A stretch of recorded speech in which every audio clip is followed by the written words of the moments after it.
It's Tuesday, January the 31st, 2017, and this is your Barbados Today evening update. I'm Emmanuel Joseph. Thanks for joining us. Topping the news at this hour, the death of 23-year-old Andre Gittins, one of four young people who died in a Sunday's road accident at Graham Hall in Christchurch, has left his grandfather bewildered and devastated. Irving Goodin, with whom Gittins lived at Riverland, St. Philip, told Barbados Today he hoped to see his grandson in paradise one day. I can tell man, he's too sweet. I don't think he took any word. He nice man.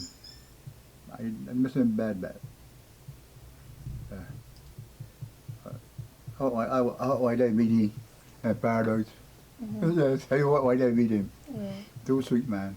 Meanwhile, Governor General Sir Elliot Belgrave is attributing what he calls a slip-up by someone for the horrible road accident Sunday that resulted in the deaths of three Vincentians and the Barbadian Gittins. Speaking to reporters after visiting centenarian Rosalie Bailey in Eagle Hall, St. Michael this morning, Sir Elliot expressed his disappointment that some motorists seem not to be learning lessons from deadly accidents of the past. The loss of life of anyone always distresses me. But when it affects young people who got started, it's very distressing. I thought the crash that took place near Lao Court a couple of years ago, I have taught young people a lesson that when they go partying, they would ensure that they have somebody safe to take them home. I understand that a chap from the friend took them down. It might well have been better that he took them and left them and come back farther. I don't know what the root causes for the crash, but somebody was at fault somewhere along the line. I don't know what is the cause of the crash, but somebody slipped up and caused the death of these four people, which is very distressing. And I regret it, and I send condolences to his family, to all the Vincentians, especially the relatives of those who perished. Parliamentary Secretary in the Ministry of Finance, Senator Jepta Ince, says the Barbados dollar has no value.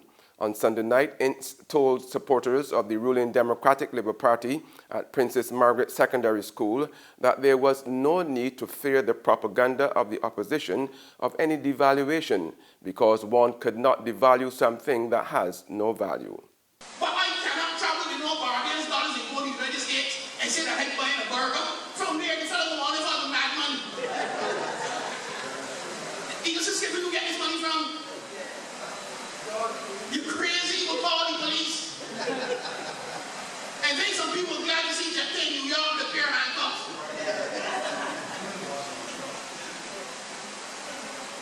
So if the Barbados dollar has no value, that is why we have a foreign reserve account. That is why you have a foreign reserve account. And the foreign reserve account is made up of US dollars. Because if the Barbados dollar had value, there will be no need for a foreign reserve account. I have said it over and over again. What are you going to devalue? The only thing that you are going to devalue is the people of Barbados. One of this country's newest political parties is rejecting privatization as the answer to reducing government's worrying fiscal deficit. President of Solutions Barbados, Grenville Phillips II, says the answer lies in better state management. Not privatization. No, it's a useful thing, but if the government were to properly manage these statutory corporations, then there would be no complaints, or very few. Right? People would be getting water, so there'll be very few complaints or no complaints if they were properly managing these statutory corporations or these services, these government services. The reason why you're getting the complaints is that they're not being properly managed. So we have to change the environment to allow for better management. Some 250 poverty-stricken households across Barbados will soon receive help from the Friendly Stewart administration. It's because the Ministry of Social Care has entered into a loan agreement with the Inter-American Development Bank to do just that. The loan will fund the execution of a project called Strengthening Human and Social Development in Barbados. The main objective of this project is to contribute to the reduction of extreme poverty by catering to the 250 households as well as cutting unemployment. The unemployment reduction component will be achieved through technical training and career guidance to 8,000 Barbadians. Project coordinator Maureen Potter says the success of this initiative would depend on effective and efficient collaboration of all stakeholders for the delivery of services to the beneficiaries. In sports now, West Indies all-rounder Andrea Russell has been banned for 1 year from cricket by an independent anti-doping panel in Kingston, Jamaica. The ban, which was handed down this morning, is effective from today. Patrick Foster, Russell's lawyer, confirmed the development and said he would discuss all options with his client, including appealing the ban. The tribunal found Russell guilty of being negligent in filing his whereabouts on 3 separate occasions in 2015. Now, missing 3 tests in a 12-month period amounts to failed dope tests under the World Anti-Doping Agency guidelines. There's regional and international news after this short break.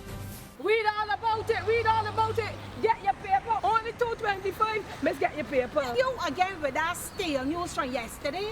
I got the Barbados today on my phone and I just get my news for free. What do she? The Barbados Today, news you can trust.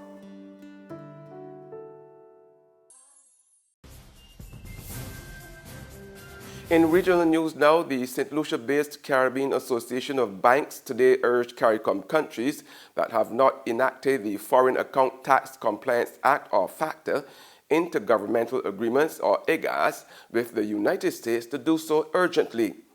CAB said it fully supports the positions adopted by national bankers associations in their efforts to have their respective governments finalize the legislation. However, it remains concerned about the number of Caribbean countries which do not yet have the agreements in force. In more regional news now, Guyana's Prime Minister Moses Nagamutu has cautioned police officers not to let their guard down while praising them for keeping crime under control. While challenges with certain categories of crime remain, the Guyana Police Force has a firm handle on crime, says Prime Minister Moses Nagamutu. Mr. Nagamutu was at the time addressing members of the force at the opening of the police officers' conference.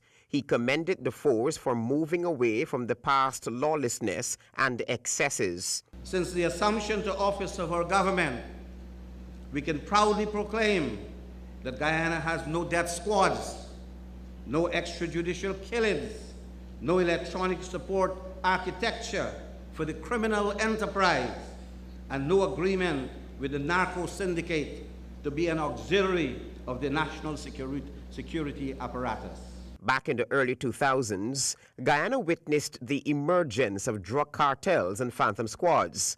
It is believed that the Phantom and Death Squads together killed more than 1,500 citizens, including police officers. And finally, on the global front, former jihadists are warning that President Trump's travel ban on 7 Muslim-majority nations will be used by ISIS as a recruitment tool, giving the militant group a major propaganda boost. The executive order, which blocks all immigrants and visa holders who are citizens of Iran, Iraq, Syria, Sudan, Libya, Yemen, and Somalia, reinforces ISIS's narrative, according to the former jihadist Abu Abdullah.